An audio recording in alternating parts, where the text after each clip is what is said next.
All right, so today we have Alex, who's he's been here before, Ellswick, and he's given some great talks, and so we're going to have him back today to talk a little bit about the loneliness and isolation epidemic, which I was really excited to see this topic. So that's coming up today. Aaron, as I mentioned, is not here today, so we're clearly sad about that, but we'll go on without her. Next slide.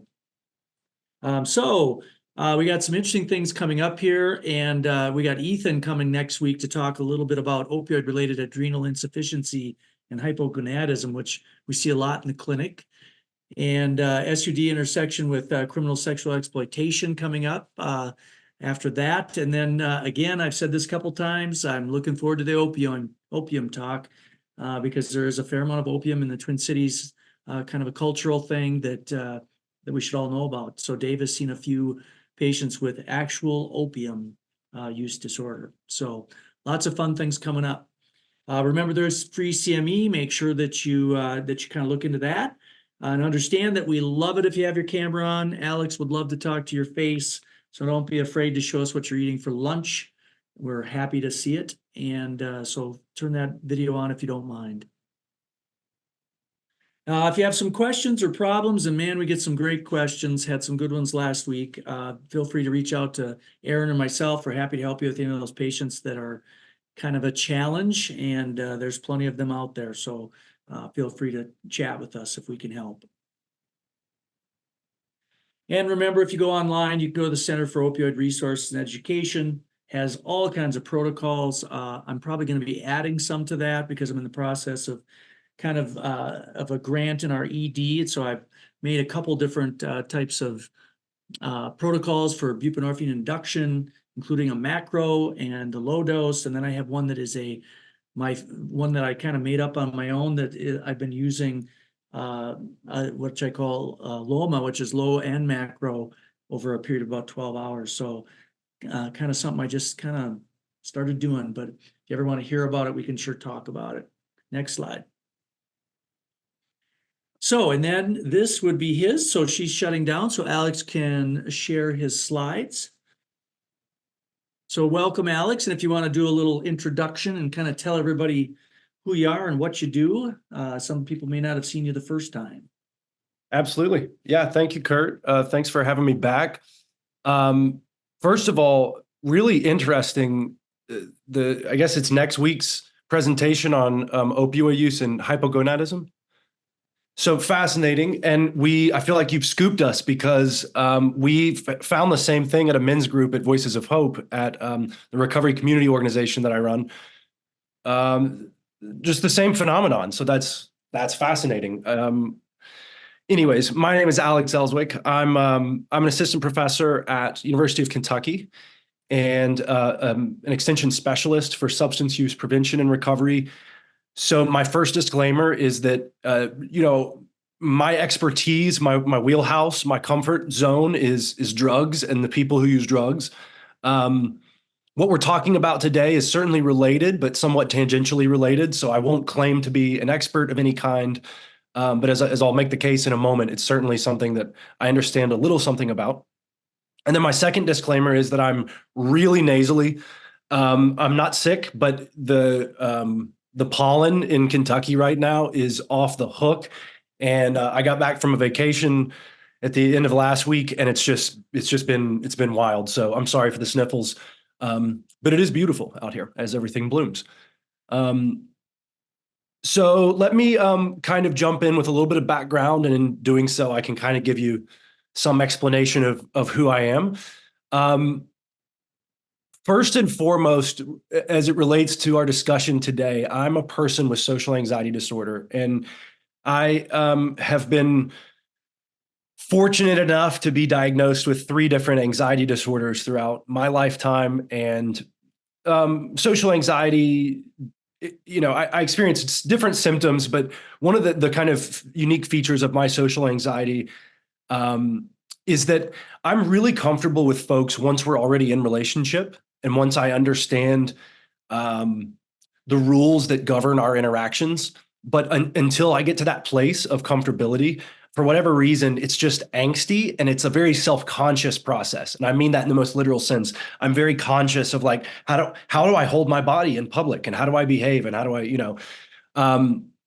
also give the example sometimes of like, if this wasn't a virtual session and we were in person and you saw your colleagues, your peers, some of you would intuitively know that's a person who I wave to, that's a person who I'm going to go up and hug, or I'm going to shake a hand, and maybe that's a person who I'm going to totally ignore, or whatever it is. But I was wondering how late did you stay up and therefore needing to sleep? Thank you, Kurt. So that's something that would come to you all intuitively, comes to most people sort of intuitively. It's something kind of a radar, I guess, that you develop and hone over time. For whatever reason, for me, it doesn't come intuitively. And so I'll be at a conference and I'll see a colleague of mine, and all of a sudden I experience this moment of sheer panic. Like, do I know this person well enough to approach them? And if I do, how should I approach them? How familiar are we? And that's, for whatever reason, that's the anxiety. So I think it gives me a little bit of a unique lens on the discussion that we're having today. And I guess I should back up once to say where the kind of genesis of this was a presentation I gave for some folks at Ohio State. And where it started is with the United States Surgeon General released a Surgeon General's report on our epidemic of loneliness and social isolation. And to be completely, like, this is not probably the smartest thing to say, but to be totally candid with you, I was totally unaware of it before the report was released. I didn't even know that it had been released until the folks at Ohio State asked me to engage with the topic. But it's really been helpful for me to dive into some of the literature, to dive into some of the data, to understand the issue better, because it bears really importantly on the work that all of us do. And I'll try to make that clear, but I think even from a bird's eye view, it's kind of apparent to see how loneliness can relate to kind of all aspects of our lives, but we'll get there. So in addition to my social anxiety, I'm also a person in recovery from a substance use disorder. I promise not to recap my whole life again for you all as I have in the past, but maybe for the benefit of those of you who didn't see our last presentation, I will tell you the 30-second version. I grew up really privileged here in Lexington and didn't have any adverse childhood experiences, nothing bad, but I've got these anxiety disorders and a genetic predisposition for addiction. And when I was 18 years old, I had oral surgery to have my wisdom teeth removed and got prescribed oxycodone, and developed an opioid use disorder that, made the transition from prescription opioids to heroin, and experienced all the bad things that people do. I went in and out of jail and on and off the street, and experienced homelessness in a few different cities, and ended up in my 7th or 8th treatment center, finding a kind of recovery that works for me. And so it's, certainly social connection played a really integral part in my recovery. And I want to say some more about that a little bit later on. I'm also trained as a clinician. I'm not a licensed therapist. I didn't ever even pursue licensure. I went on and got my doctorate instead. But it's probably worth noting that I'm trained specifically as a relational therapist, as a marriage and family therapist. So social connection, bonds, Bowenian working models, all these kinds of things really are right up my alley, and kind of at the core of things like loneliness and social isolation. I'm also a researcher, and so I hope to bring a lot of that to bear over the next hour, especially because I'm not an expert. So I really try to lean on the experts and try to bring you the data and what the experts have to say. And I'm a co-founder of Voices of Hope, and there's not any more opportunity to make a shameless plug for Voices, so I'll make it now. If you weren't on our last webinar where I was with you all, Voices of Hope is a recovery community organization in Lexington. So it's not a treatment center. All of our 100 staff are people in recovery who use their lived experience in recovery to help other people find a kind of recovery that works for them. And it's just, again, in the context of this conversation, it's interesting because the entire purpose of the community center is connection. It's not connecting people with treatment. It's not connecting people with harm reduction resources. It's not, we do all those things, but our primary purpose is always to connect first. And that, I think, lends itself directly to this discussion. And then very lastly, I'm a self-proclaimed lone wolf. I recognize that that is not an icon of a wolf. I'm pretty sure that's a lion, but as I was looking for icons, I couldn't find a wolf. So that's what you get. And I'm going to talk about this some more in just a moment as well, but I prefer to be a lone wolf. I don't always experience loneliness when I'm alone. So I'm not going to make you all suffer breakouts today. That was a part of the original presentation. I will ask you to participate a little bit, those of you who can. But what's even interesting about me framing it that way and saying I won't make you suffer breakouts is that was very much the subject of the first breakout. So my question to the group was about how do you feel about icebreakers? So we did an icebreaker about icebreakers and just said, like, you all do enough webinars, you've had enough virtual meetings or even in-person meetings where the facilitator wants to start with an icebreaker and it's whatever. And so I'll ask you now, you feel free to unmute yourself if that's handy, or to just drop something in the chat. Just what's your free association? What's your gut reaction when I say, hey, we're going to do an icebreaker? It's funny that you bring up the icebreaker thing, and the Hawaii Echo opens their Echo every week with some type of icebreaker where it's like, tell me about something you did this weekend, and people unmute and kind of talk about that. And, Yes. And it's interesting. They do it every time and they think it's really, they have an Echo about the size of ours and they think that's why it's maintained, is people kind of get to know each other. Yes. No, that's fascinating that you say that, and also fascinating the responses that are coming in. So thank you, those of you who are dropping those in there, because there are definitely diametrically opposing views. Sounds like the majority of people say they don't like them. Here's the reason I bring it up, and what I find really interesting is I'm like, actually, let me try to bring that comment back up one more time, because someone said, Tim said, this is a meeting, waste time on your own time. No one could have said it better for the way that I feel than Tim. I'm an anxious person, as I've already told you. I'm anal retentive. I want to get started on time. I want to go on time. Ironically, I may have been late for one of your all's last webinars. I can't remember, but I really am pretty anxious about being on time and about being efficient with our use of time. My colleagues make fun of me for how quickly I end meetings that I'm facilitating, because when the work's over, it's time to go, But here's the reason I bring it up, because we hired a DE&I consultant at Voices of Hope to help us, because we were looking at our demographic data and we just were serving way too many middle-class white people and not enough of all of the people in our community who needed help. And one of the things that our DE&I consultant asked us to do is to consider some things about white dominant culture. And I'm not trying to give you a sociological discussion of white dominant culture, but one of the things she talked about is that white dominant culture is very much more concerned with being on time and productivity than with connection. And I think it's very much true, at least of the culture that I grew up in, that we don't spend time worrying about connecting with each other because we're so much more concerned with the business. And so I say all this to say, basically, this expert, DE&I expert's name was Dr. Deetra Hawkins, and she taught me the art of the icebreaker. And she taught me the significance of the icebreaker.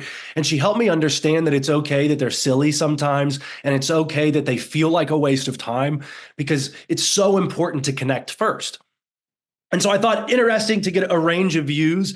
There is a part of me that also gets a little bit anxious and tense every time someone wants to do an icebreaker. But as it turns out, social connection does a lot for us. And it does a lot for us that might be obvious, and a lot for us that's covert, that's happening behind the scenes. And so that's part of where I want to go today.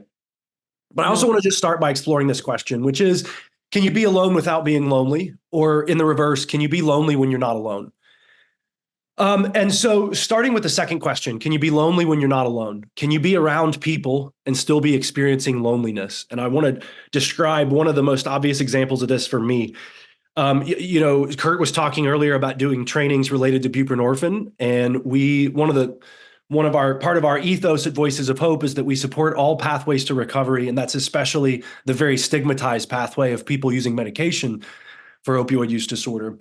And one of the things we've learned is that oftentimes people might be court ordered, let's say, to a 12-step meeting, and they're on buprenorphine or they're on methadone, they're on some type of medication for opioid use disorder, but they get to a 12-step group that's an abstinence-based group. And the only desire for membership, the third tradition states in those groups, is a desire to stop using. And so if people don't have a desire to stop using their medication, oftentimes they're either stigmatized and told that they should stop using medicine or that they're not actually sober. Or worse yet, some NA meetings have traditions that say, if you've taken your dose of medicine today, then you're not permitted to speak in the meeting.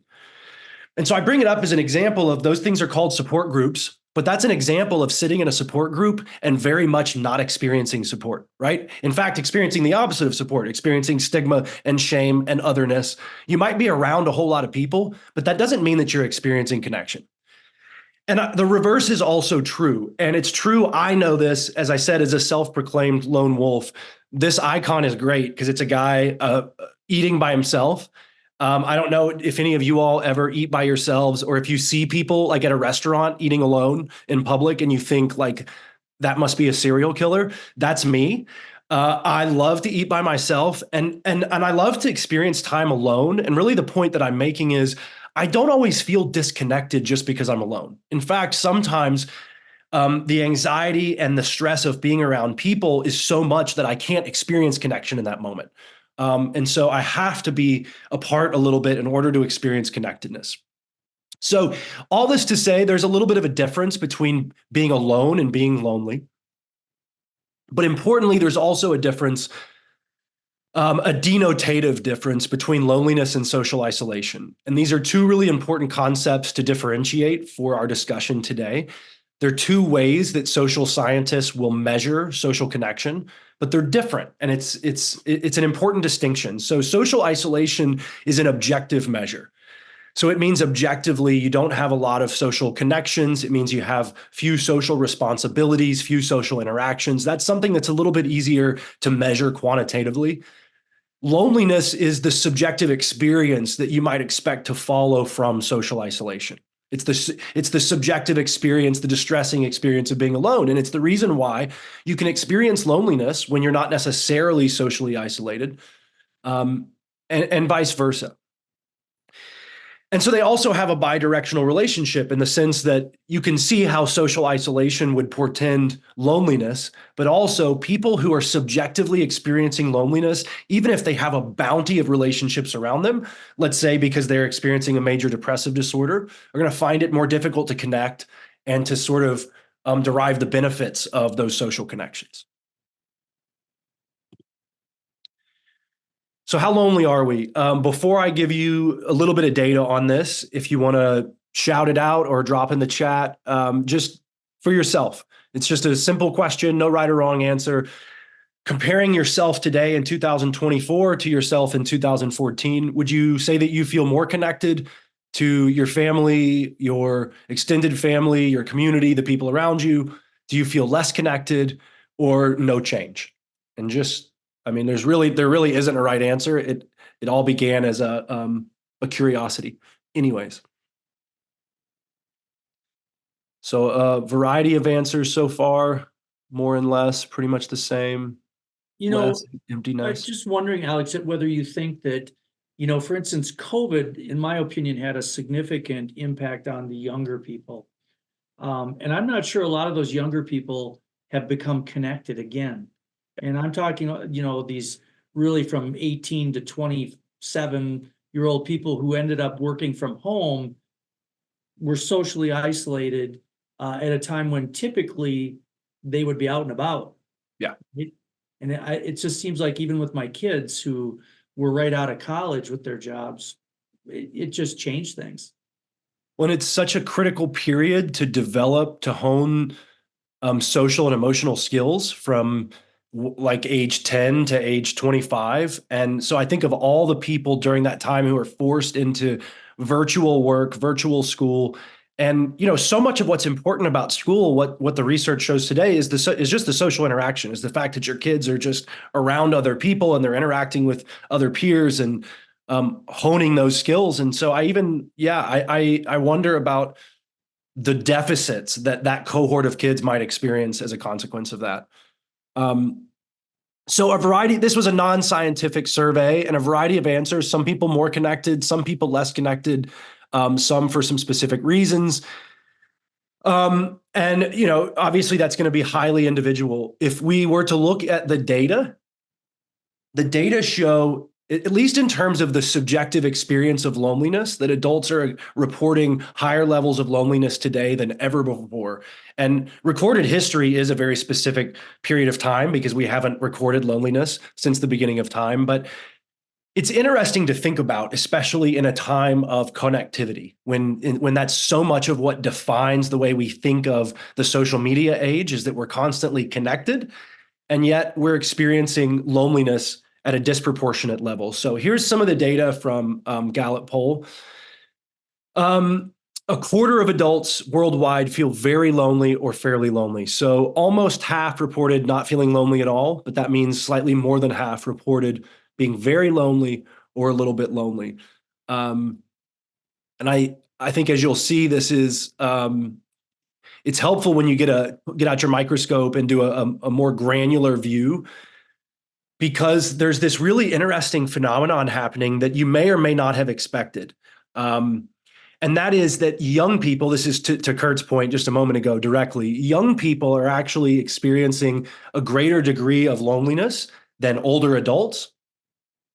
And that, I don't know, I guess there are a variety of explanations for that. And as I said, I'm not an expert. I'll offer some suppositions, some speculation in a little bit, but the data are interesting to look at. And here's one thing that I find interesting. I did my master's thesis looking at recovery among emerging adults, and emerging adults are 18 to 25-year-olds. And that's a really unique developmental period in the life cycle. It's actually one that didn't exist 20 years ago. But what's unique about emerging adults, if you think about it, is they're in this in-between period, this liminal period in their life where they're not quite adolescents anymore, but they're not quite adults anymore.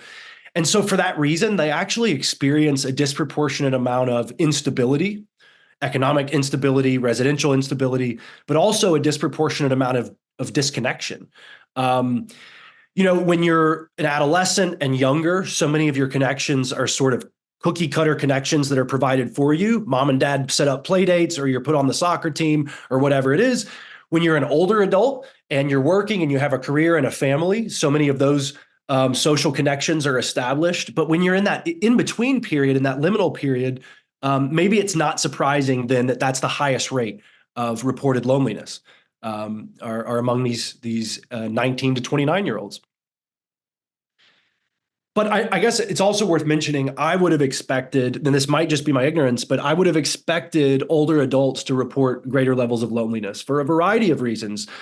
People being widowed, people being divorced, people losing their peers to natural causes, and all these things. But it turns out that's not quite what the data show.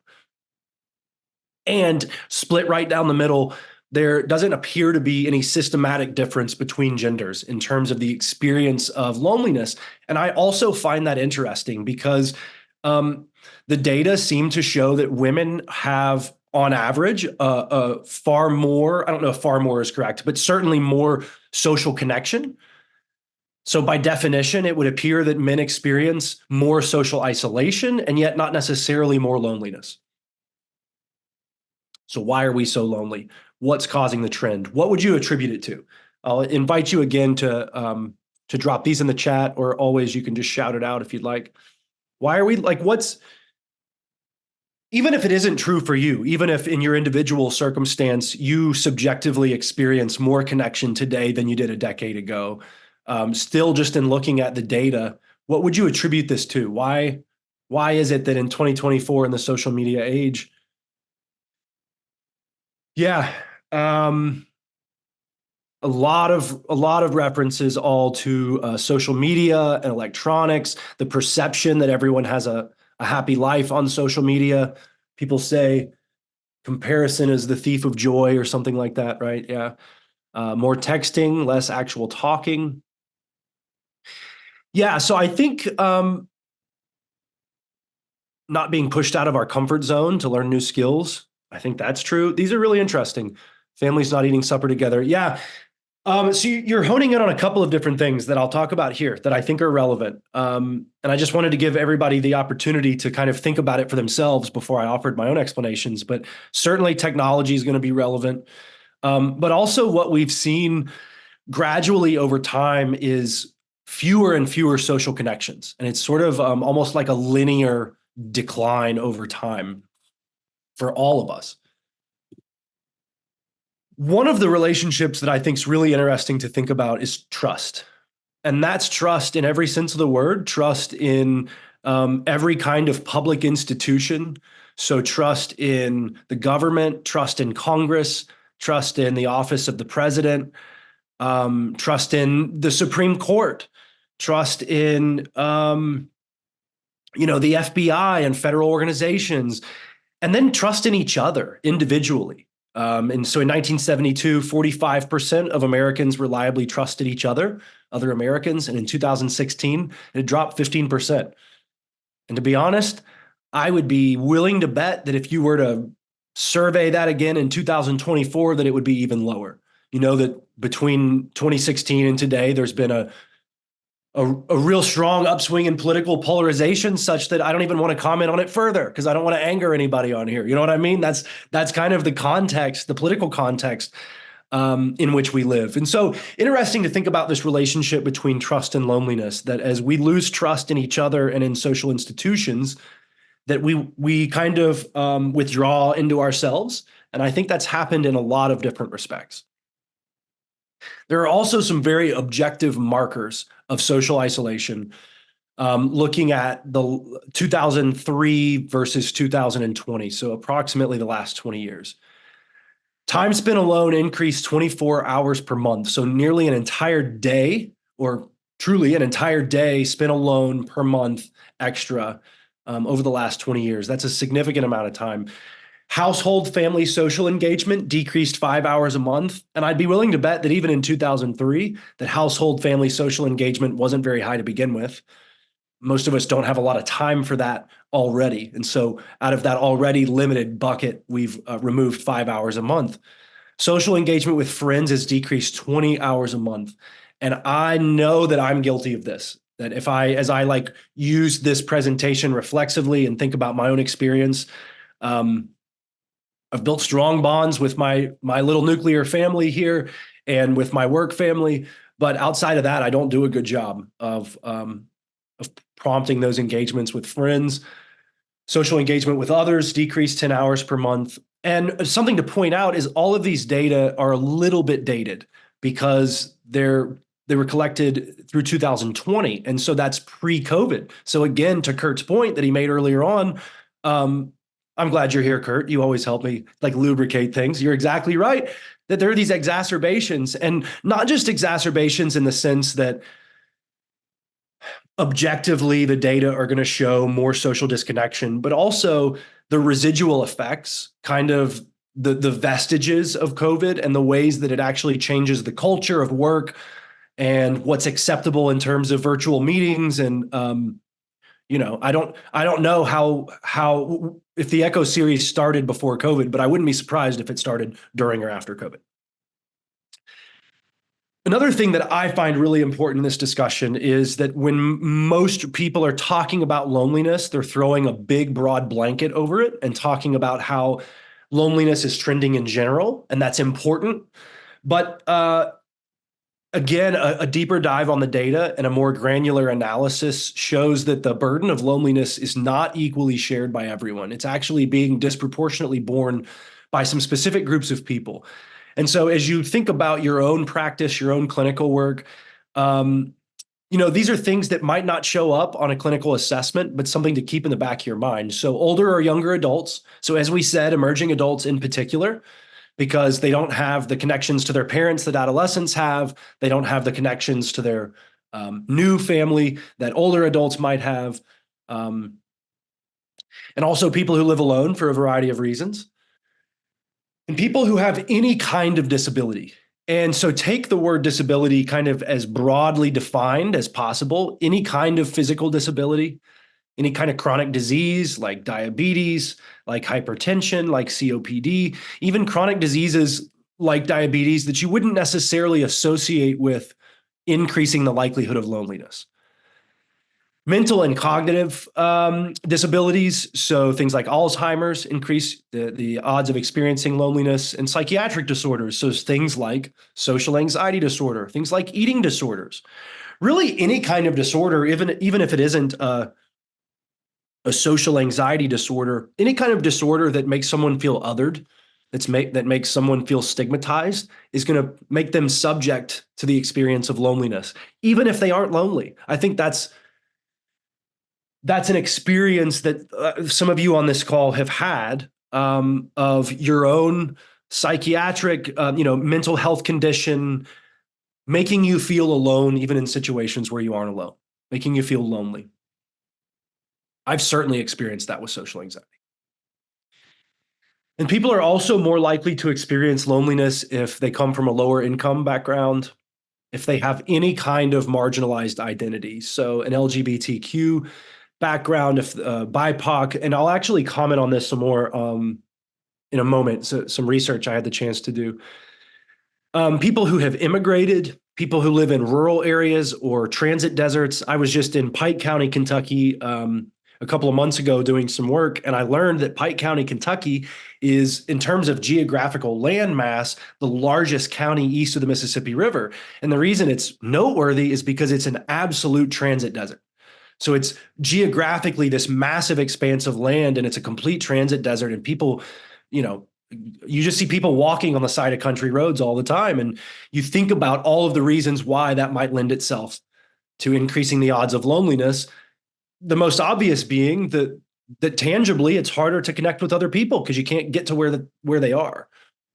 And then people who are victims of violence and abuse, also more likely to experience loneliness. So anytime I start talking about risk factors of any kind, I also think it's important to just make a comment on intersectionality and to just point out that many people are going to have not one disability or not one of these identities, but they're going to exist at an intersection of many of these things. So maybe it's an LGBTQ person who is low income, who's immigrated to the United States.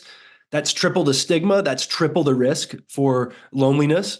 Important to think about the synergistic effects of some of those kind of risk intersections. And then what are the consequences of being lonely? And I'll tell you that most of the mental health consequences that I'll share with you in a moment of loneliness weren't all that surprising to me. I think of loneliness as a mental or psychological experience. So it didn't surprise me that loneliness would cause mental or psychological distress. What I found really surprising in the research is the connection between loneliness and physical health.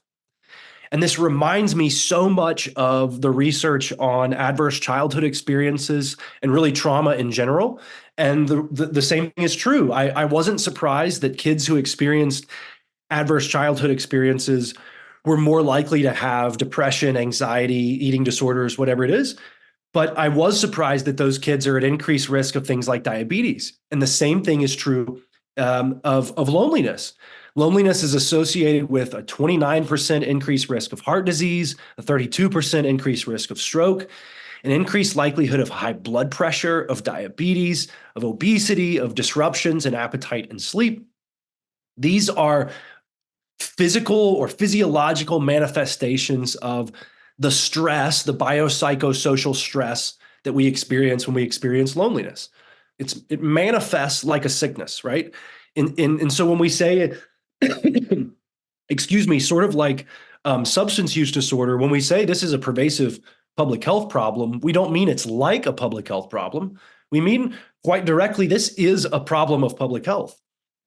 Alex, Yes. Would you say that if you were to back up a slide, Yeah. I mean, I'm surprised that on there isn't risk of substance use disorder or relapse in recovery. Is almost certainly. Yeah. Almost certainly. I think I was trying to get out of my substance use headspace a little bit, but no doubt you're exactly right. One of the things, John Kelly and some of the folks at Recovery Research Institute published a Cochrane review on Alcoholics Anonymous on kind of the current data that we have on 12-step programs. And they found a number of things that are interesting, but what I found most interesting is they found that the operative aspect of AA that makes it most efficacious is the social connection, is this sober, supportive social network that people get almost overnight by virtue of opting into this program. And so, yeah, consistently the research shows that social connections are a buffer against relapse, that they mitigate the impacts of a relapse, reduce the likelihood that people really like fall off the wagon, so to speak. So that's absolutely true. And I'll speak about that in a moment in terms of my own experience, because it was absolutely true. I think anybody, maybe this isn't true for everyone, but certainly for myself and so many of my friends, you know, we use substances for a variety of reasons, but one of the real tangible benefits of substances is as a social lubricant. And that's not just alcohol. That can be cannabis, that can be stimulants, that can be really anything that makes you feel different, which somehow makes you feel more comfortable in social situations. And so there's a relationship there. The first time that you interact with someone in recovery, the first time you interact with someone you're attracted to in recovery, the first time that you have sexual intercourse, so, I mean, all of that is really a wild experience if you've been doing it intoxicated or under the influence for a long time. And so, yeah, social connection, certainly one of the strongest buffers against relapse. And so another way of kind of just conceptualizing the physical health consequences of loneliness is as 3/4 of a pack of cigarettes a day, which we know full well. I'm sure, especially all of you all know better than I do, the physical health consequences associated with smoking, especially smoking combustible cigarettes, and just the experience of loneliness. Even if you're an otherwise healthy, lonely person, that's a pretty big risk factor and a pretty big source of biopsychosocial strain. It's also the equivalent of 6 alcoholic drinks per day. And then the mental health consequences are a little bit less surprising to me. Maybe some of them are surprising to you. It's associated with an increased risk of anxiety and depression, which I think in a lot of ways just follows. A 50% increased risk of dementia, an increased risk of substance use disorder, and actually all forms of addiction. So process addictions as well, an increased likelihood if you're a person experiencing loneliness.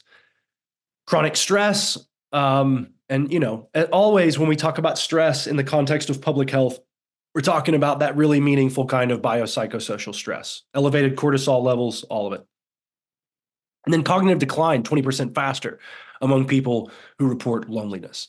So loneliness is, it's a health hazard, right? It's a health hazard to your physical health, and it's a health hazard to your mental health.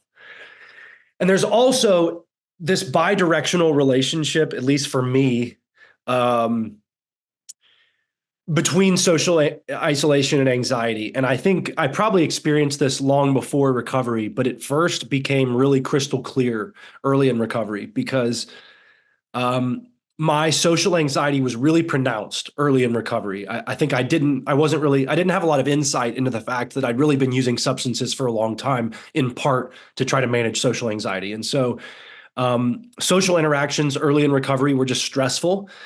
And obviously that leads to what we call, the fancy term for it is avoidance, trying to avoid social situations, trying to avoid interactions, honestly, trying to avoid the issue of dating altogether. It just was too angsty even to think about. And what I learned over time is while that avoidance reduces anxiety in the short term, it really exacerbates anxiety in the long term, because what would happen is the more time that I spent socially isolated, the more that my anxiety about social interactions would build. And then the more that I would want to isolate, and around and around and around it went. And all of this to say, if you're like me, maybe if you're like Tim, and you don't like icebreakers and you don't love that, and maybe you're a person like me who, for a variety of reasons, maybe because I was born at a dopamine deficit, who knows exactly, I don't seem to get all the same benefits from social interaction, or at least the same subjective experience. But what I'm learning is that it's really important for my health. Even if I don't walk away from every interaction feeling connected or feeling super swell, what I've learned over time is there are so many of these interactions that are really important to my health, to my well-being, to regulating my endocrine system to regulating my HP, my hypothalamic pituitary adrenal axis and calming me and helping me be steady. And I'll give you a really good example, and I'm a little bit ashamed to admit this. I hope you all don't tell on me, but we have a community advisory board at Voices of Hope that's comprised of people who use drugs and people with substance use disorders. And we meet monthly to get feedback on our programs and kind of to have an ear to the ground. What's going on the ground? What are the problems that people are facing and how can we help? And I facilitate that group, and it's always on the first Thursday of every month. Thursdays tend to be long days for me, so it's always the end of a long day. And I'm just telling you this to tell you that every time I'm driving over to Voices of Hope at 5:30 for this meeting, I'm kind of complaining, to be honest, and I'm kind of cursing under my breath. Like, I honestly don't want to do this. This feels like an obligation. And 100% of the time, when I leave there an hour and a half later, I feel good. And I feel better and I feel lifted. I feel more energized, even if I drove in tired, and I feel more connected. And could be something special about that place, because I hear Voices of Hope is pretty incredible. But I think it's also just a reality of social connection. It's a reality of even for people like me who might experience social anxiety, that social connection does a wealth of things for our health. It's actually like organic medicine. Social isolation is the strongest and most reliable indicator of suicidal ideation, suicide attempts, and lethal suicidal behavior. And so I had a chance to do some research that kind of intersects with what we're talking about today, along with a colleague at University of Florida and one of my friends from University of Kentucky. We analyzed some data from Kentucky's 2015 Youth Risk Behavior Survey, which is a cross-sectional survey of about 2,500 students. We were trying to look at the frequency of depression, suicidal ideation, and high-risk alcohol behaviors as stratified by sexual orientation, and then also to examine the mitigating impact of having an adult that they could talk to, how that impacted those aforementioned outcomes. And so I won't hit you over the head with data, but just a couple of things that we found that are interesting is that non-heterosexual students were almost 3.5 times as likely to hurt themselves in a suicide attempt as their straight counterparts. And then all of the indicators related to alcohol use were far, far worse for LGBTQ youth. And non-heterosexual youth reported, these are odds ratios, being 2.9 times more likely to feel sad or hopeless relative to their straight counterparts, 3.2 times more likely to attempt suicide, 2.7 times more likely to make a plan, 3.3 times more likely to attempt suicide, and actually 4.4 times more likely to successfully hurt themselves in a suicide attempt. And so the reason that I bring this up, dark and morbid though it certainly is because we found on our second hypothesis that having a trusted adult to talk to was statistically significantly protective against every single one of those negative psychosocial outcomes that we measured. So the experience of having, in this case, it was specifically a non-parental adult. So not mom or dad, not a guardian, but having someone else that they could talk to, someone else that they could confide in, that they could connect with, was the single biggest protective factor to reduce the likelihood that they have these bad outcomes with alcohol use, bad outcomes with risky sexual behavior, bad outcomes related to self-harm. Social connection, and that was just one social connection, by the way, one significant adult. It feels, I guess, I don't know what the word is. It feels wrong to talk about financial consequences of loneliness after talking about suicide and those consequences of being marginalized and feeling lonely. But there are some very real financial consequences associated with loneliness. The United States economy loses about $406 billion a year to loneliness, mostly in terms of like lost productivity. Basically, lonely workers aren't as effective or efficient workers. And an additional estimated $6.7 billion a year in Medicare costs for socially isolated older adults. And this is just a little bit of a nerdy moment for you. I am not for a moment going to claim to pretend to know much about Emil Durkheim. I'm not a nerd like that, but I know just enough to know I had to read Durkheim when I was in college. And so I was familiar with some of his work. And as I was doing some of the background on this presentation, I came across a book that he published in 1897 called Les Suicides. And I always imagine him like holding a cigarette when he says Les Suicides. And Durkheim posits in Les Suicides that there are these deaths, these sort of anomalous deaths that are happening that can be attributed to what he calls a breakdown in communal spirit. And he's referring to these what he calls anomic suicides, which in this context mean people who are alienated, who are ending their lives. And it's interesting, I guess, just the nerd in me thought it was really interesting that Durkheim recognized these sort of suicides of alienation in 1897, because we're seeing something very similar happening right now today. This is a heat map of what are called deaths of despair. And deaths of despair are an amalgamation of deaths due to high-risk alcohol use, to drug overdose, and to suicide. And what you see is, at least in our case, you can see that the hot red center of deaths of despair is in the Appalachian region of my state, in eastern Kentucky, in western Virginia, and West Virginia, and southern Ohio.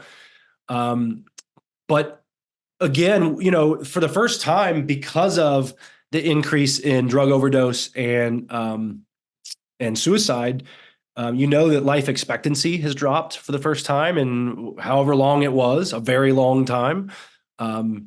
So the desperation, the loneliness that we're experiencing in some sense is outpacing medicine, is one way of thinking about that, which is pretty wild. So now a word on technology. We would be remiss if we didn't say something about technology. I think it's an easy culprit in some sense. I had a professor at UK who I really admired, who just always said it's really easy to pick on technology and to blame everything on technology. And the reality is technology can be good, technology can be bad. It's all about how we harness it. And I think I agree with that. However, asterisk, I do think that on the whole, social media and technology has been a net negative to social connection and to loneliness.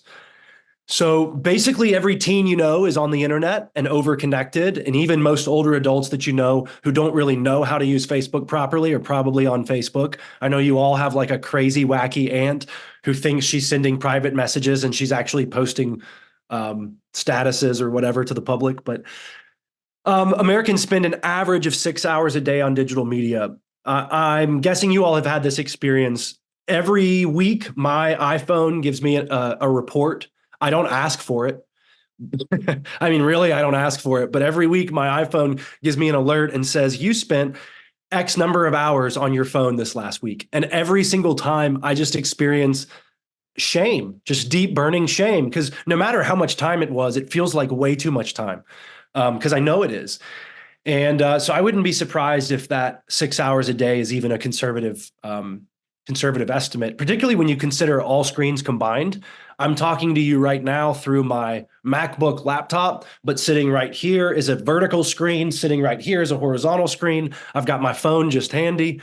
I mean, that's an awful lot of connection to be so disconnected. And about a third of adults report being online almost constantly. And so this reminded me of just something that I'd seen in the news a couple of years ago, which is these right to disconnect laws. So I first read about it in France when France was passing right to disconnect laws. I think during COVID, interestingly enough, again, to Kurt's point about the way that's changed virtually everything. But I've also seen that there are right to disconnect laws in some other countries as well. But what they do is they basically say, look, in the early 20th century, we started regulating the workplace and saying, look, there's a limit on how hard and how long you can work people. And that's a little bit easier to violate today in a virtual context because, people can work remotely. People can work from their couch, but they can also be required to be on, to be responsive to emails and whatever else, phone calls 24/7. And that's not fair. And so, or at least these laws would suggest that's not right. It's bad for your health. and that people have a right, a human right, to disconnect from their place of employment. And so these right to disconnect laws require these sizable organizations of 50 employees or more to forbid sending or applying from emails in time off. And it's just a really interesting, I mean, I don't mean to get into like the legalism of the law so much as just the notion, the idea that we should have to legislate someone's right to disconnect. That's how overly connected virtually we are. So how does social connection influence health? I'll be perfectly candid with you that I stole this straight from the Surgeon General's report.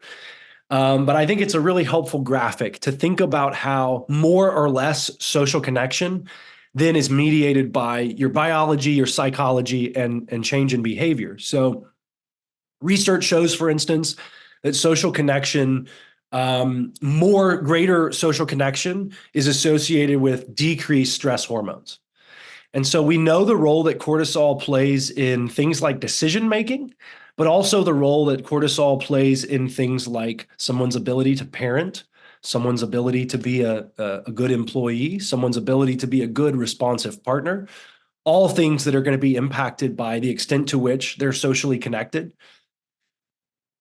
Certainly, social connection affects psychology. And I see this often I don't know about often, I see it sometimes in people in recovery, particularly people early in recovery who exist at some of those marginalized intersections. So maybe they have experienced poverty, maybe they've experienced racism, maybe whatever it is they experience in kind of these marginalized identities, and they come into recovery with a real chip on their shoulder and a real working model, a real view of the world, that the world is bad. And I think about the ways that social connection, pro-social connection in recovery can mitigate that. And that it helps change people's worldview and create some optimism in them, some hope for the future, some belief in humanity, if that doesn't sound too hokey.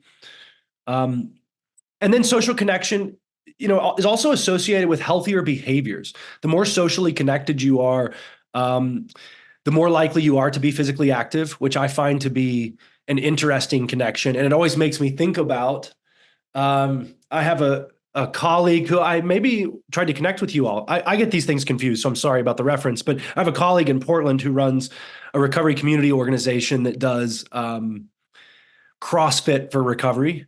And I love it because it's the most beautiful blend of social connection and physical activity, two things that really tangibly help the recovering mind, the recovering body, and the lonely mind and the lonely body. And one of the last things that I want to offer before we kind of get to our last pseudo breakout is just a comment on brain science, because I'm not a neuroscientist. It's not my expertise, but I'm fascinated by it.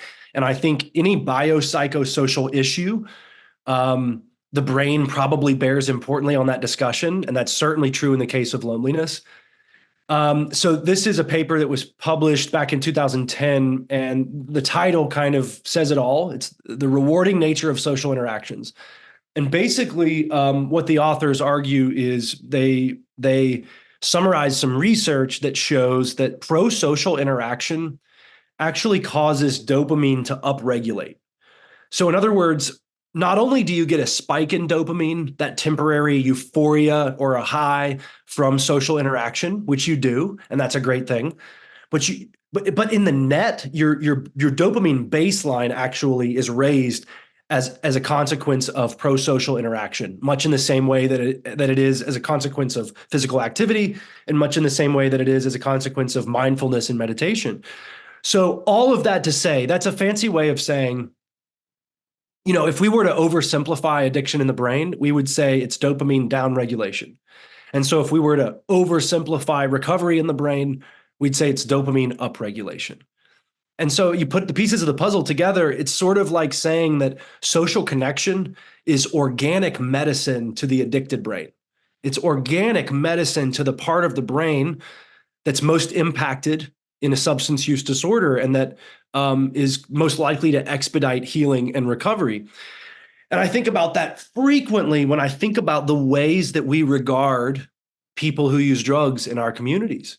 because we do the exact opposite of creating pro-social interaction, right? We marginalize people, we disenfranchise them, we ostracize them, we shove them to the margins, and tell them they're no good until they stop using drugs. When really what those folks need, as much as anybody, is social connection. Social connection, really for the sake of social connection.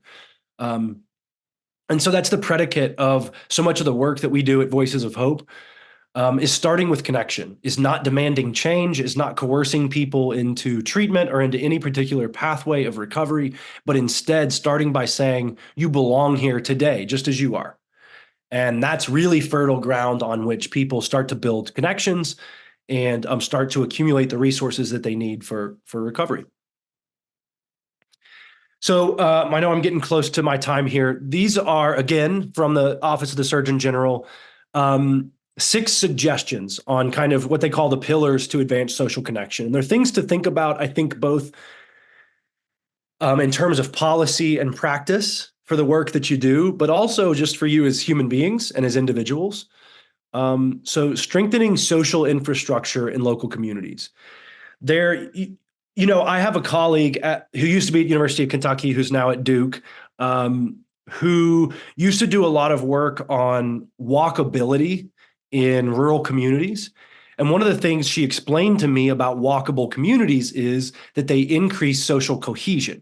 That where you have communities where people are more likely to be able to walk near each other, they're more likely to socially interact. And so it's a really cool example of what we call like PSE, policy, systems, and environmental changes. So creating these changes at a systemic level that naturally force people into situations where they're more likely to be social and more likely to interact, kind of in a structural way. It also means enacting pro-connection public policies.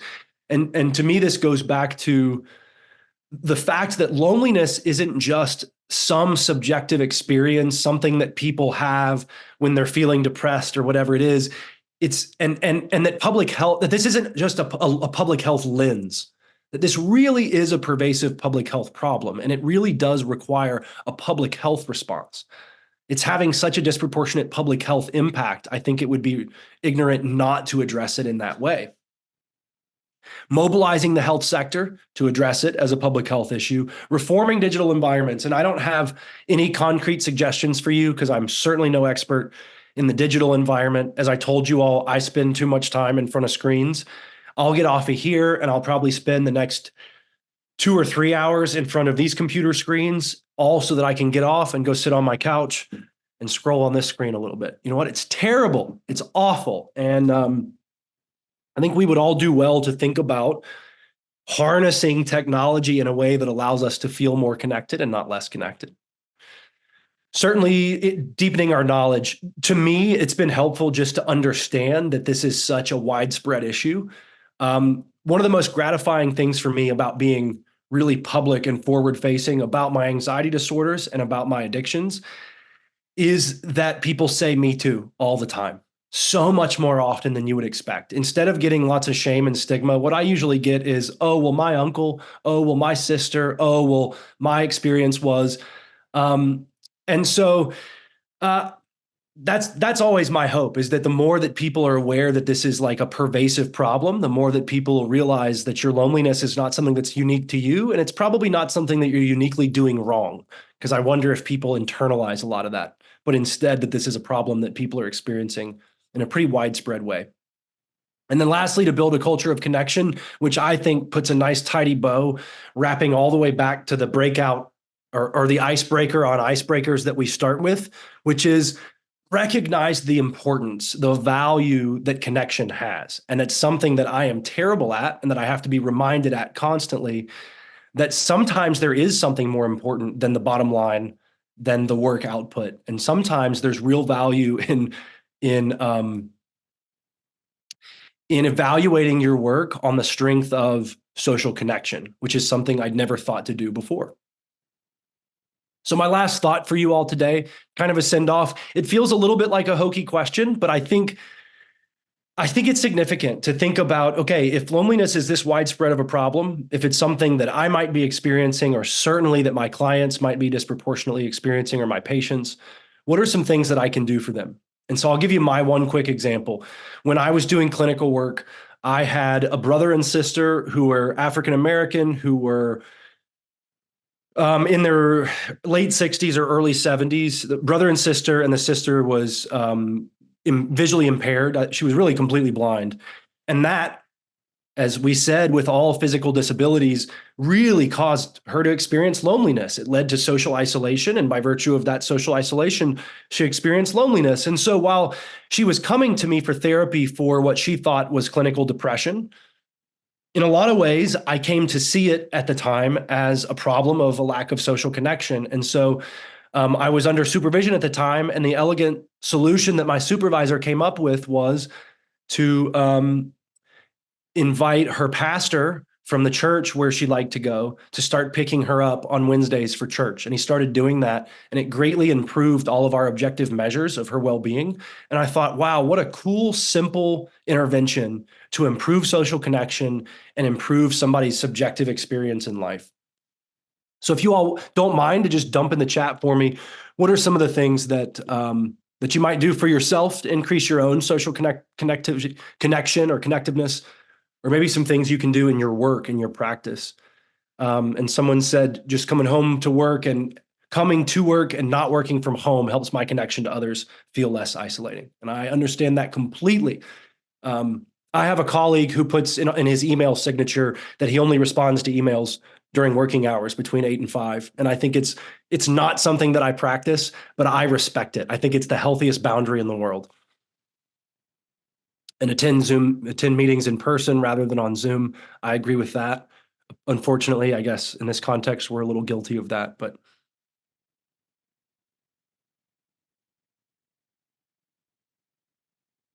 connecting people to resources and volunteer organizations. Yeah, it's really just in general, I think the main takeaway is put loneliness on your radar, put social isolation on your radar, even as a clinical provider, and consider the clinical implications of social isolation and loneliness. It's not something I would have thought of through that lens before this, but now when I think about the people we serve at Voices of Hope, they disproportionately experience loneliness. They disproportionately experience social isolation, many of whom are unemployed, many of whom are estranged from their families, many of whom don't have custody from their kids. All of those are these kinds of ruptures in social connection. So it's a really free and ubiquitous, widely available medicine, I would think, getting people more connected. You know, Alex, I think it's interesting that when we look at people in early recovery, one of the biggest problems is they have no friends. And so I often say to people, tell me something you did fun lately and who'd you do it with? Mm-hmm. And often they have nothing. Yes. And so, you know, to me, it's like, I really, really work hard to get them to go to meetings where they meet like-minded people, Yeah. and especially in their age group, because it's just their whole social group is falling apart, right? It's gone. Yes. Right? Yeah, that's it's a really hard thing early in recovery to be that isolated. And I think the kind of simple equation for why people use drugs is people use drugs when they think that their quality of life is better when they use drugs.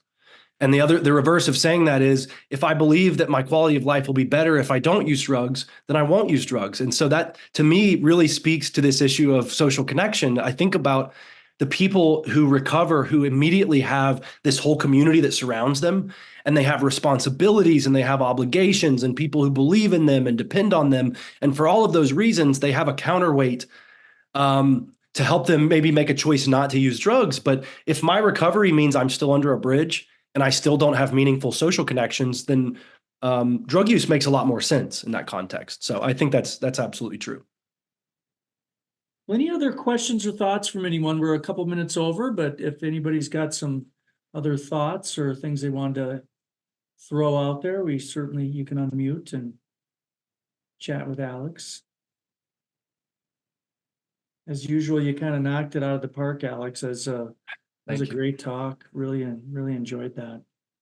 I've really enjoyed just in my job in general, getting to do these kind of deeper dives on things that I don't know as much about, because it really just helps round it out, helps round out my understanding. And I'm not surprised that we're all this lonely, but I now think about it a lot since I've done these presentations. It's now on my radar to think about quite immediately when I'm interacting with someone, especially in a clinical setting, how socially connected or disconnected are you? Yeah. Yeah, it is fascinating. Well, we thank you so much, Alex, and thank you so much for taking your time out to teach our group. Really appreciate that. And always looking forward to having you back again sometime. We Awesome. will I probably hope never so. leave you alone, right? I hope not. Thank you, Kurt. All right. Well, thank you, everybody. And we'll see everybody next week. We got another great talk. And again, thanks to Alex. We'll see him again. He always kind of inspires us to think a little harder about things. So Appreciate it. everybody have a great week.